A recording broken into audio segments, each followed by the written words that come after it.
Y bien, estamos ahora con Vladimir Cerrón, él es presidente del Gobierno Regional de Junín, pero es también el presidente de la Asamblea Nacional de Gobiernos Regionales, que hoy se ha reunido él y la directiva, digamos, con la ministra de Justicia para llevarle el planteamiento acerca de los decretos de urgencia 001 y 002, estos que priorizan 33 proyectos de infraestructura, agilizando, digamos, los trámites para llevarlos a cabo. Entiendo que la posición ha sido contraria a estos decretos de urgencia. Señor Cerrón, buenas noches, ¿qué tal? Buenas noches, señor Lataos. Si nos puede resumir muy brevemente la reunión con la ministra, ¿cuál fue la posición de ustedes? Efectivamente, el día de hoy nos hemos reunido. La posición ha sido plantear la derogatoria de los decretos de urgencia. Sin embargo, a partir del debate también con los miembros del gobierno y también miembros de las empresas y además de los presidentes regionales, también se deslizó la posibilidad de que sea una modificatoria. Es decir, las dos propuestas van a la presidencia del Consejo de Ministros y el día miércoles deben estar dando una respuesta con respecto a la toma de decisión final. ¿Y la modificatoria en qué sentido sería? Hay modificatorias en el sentido de las observaciones a que se quieren simplificar los estudios de impacto ambiental, se quieren también entregar terrenos y edificaciones del Estado de forma obligatoria y gratuita.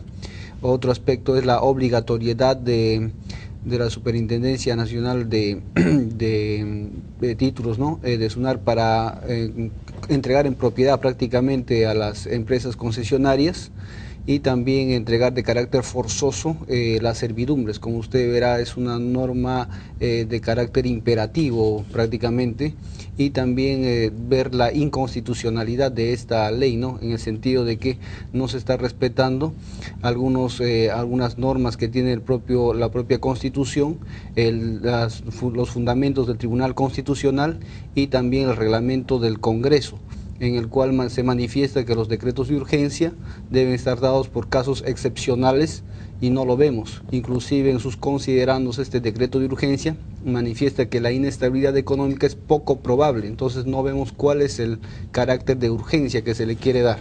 Bueno, pero digamos, la urgencia es la brecha histórica que tiene el Perú, que tiene la infraestructura en el Perú, ¿no? Que acumulamos ya como 40 o 50 años de retroceso histórico, de descapitalización, salvo en las últimas 2 décadas que ha comenzado un proceso de recuperación, pero la infraestructura se quedó atrás.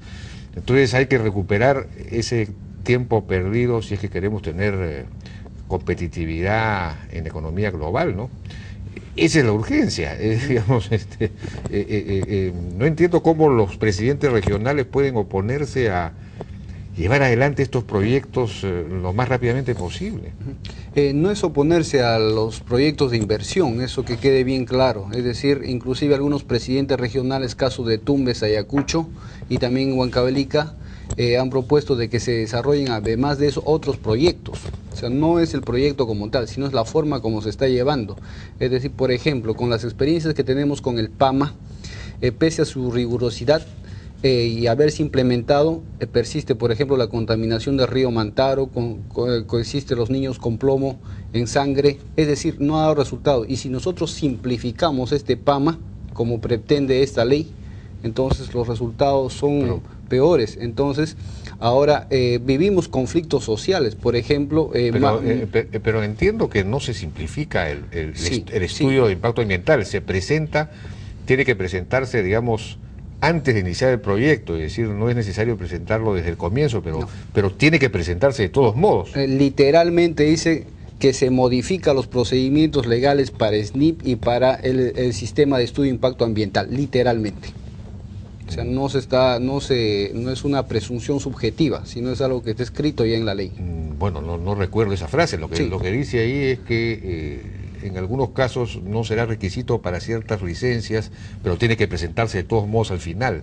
Se tiene que presentar. Pero claro que tiene que presentarse el estudio de impacto ambiental. Es lo que planteaba el ministro Brac, de que prácticamente nada ha cambiado, se respeta el estudio de impacto ambiental anterior, pero entonces si nada ha cambiado, ¿para qué la urgencia? Eso es un problema ambiguo. Pues digamos, no es necesario presentarlo durante, pues, sino al final, digamos, es para hacerlo más rápido, para que el proyecto pueda avanzar más rápido, ¿no? Así es. Pero, no sé, es un problema de... Si las regiones quieren, digamos, avanzar más rápidamente en la recuperación de su infraestructura, no entiendo ¿cuál es la razón de la oposición? No, es que el problema es evitar los conflictos sociales que vienen.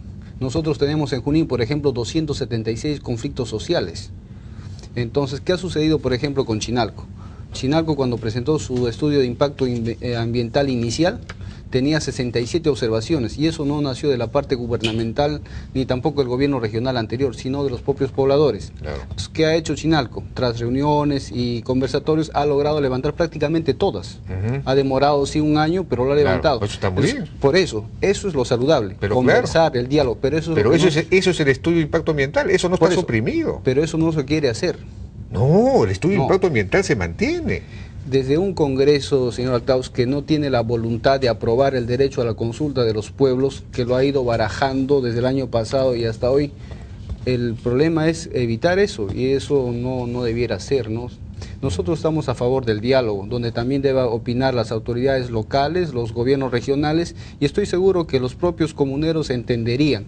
Es decir, el gobierno debiera tener a los presidentes regionales como aliados, porque nosotros tenemos en alguna medida una capacidad de persuasión sobre ellos, pero tenemos que irles siempre con la verdad y también permitiendo el concurso de sus opiniones. No, claro que sí, para eso es el estudio de impacto ambiental, ¿no? Para plantear los problemas que pueda haber, los impactos sociales y ambientales que pueda haber, y para eso es. Claro, pero la ley dice que ese estudio puede entregarse después de iniciado. Entonces, no, antes de iniciado el proyecto, antes de que se inicie, después no tenemos acá la ley, es antes de que se inicie el proyecto. La licencia administrativa se da para que empiecen. El problema es que uno no puede prever cuánto se va a gastar para reparar un daño ambiental si es que ya empezó la obra, o realmente no se ha culminado. Tiene que estar listo antes de comenzar el proyecto, dice claramente el decreto. Se da la licencia administrativa y no es necesario las opiniones sectoriales, es decir, los gobiernos regionales tampoco tendrían la chance de opinar. Y casualmente, como se ha dado apertura a la modificatoria o a llevar eso, es porque han encontrado la razón también dentro de los gobiernos regionales. Y eso es importante.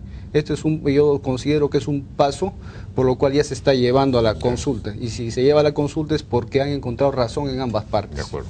Bien, señor Cerrón, muchas gracias por su participación en la Hora N. Fue el presidente regional de Junín y presidente de la Asamblea de Gobiernos Regionales. Con esto nosotros ya nos despedimos, ¿no es cierto? Nos despedimos, hemos llegado al fin del programa. Muchas gracias por habernos acompañado. Muy bueno.